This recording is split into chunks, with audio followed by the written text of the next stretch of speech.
Hello audience, শুরু করতে চলেছি একটা পডকাস্ট এপিসোড। ঘটনাটি লিখে পাঠিয়েছেন হাওড়া থেকে সুপর্ণা চৌধুরী। সুপর্ণাকে ঘটনাটি শেয়ার করেছিলেন উনার দাদার বন্ধু বিপিন। মেঘালয়ের চিরাপুঞ্জিতে একটি ওয়াটারফল আছে, অর্থাৎ একটি ঝর্ণা আছে।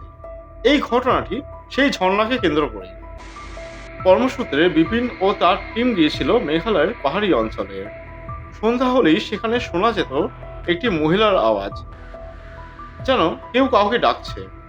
সেখানে লোকাল অধিবাসীদের কাছ থেকে তারা জানতে পারল যে ওই আওয়াজটি ভেসে আসছে নিকটবর্তী একটি ঝর্ণা থেকে। ঝর্ণাটির এক্সাক্ট অবস্থান মেঘালয়ের চেরাপুঞ্জির কাছে নোয়াখালীতে। মোটামুটি 10-12 বছর আগের ঘটনা। ওই অঞ্চলে একটি মেয়ে থাকত, যার নাম ছিল কালিকা। কালিকা সেখানে একটি ক্ষেতে চাষবাসের কাজ করত এবং তার পাশের ক্ষেতে অন্য একটি যুবক কাজ করত।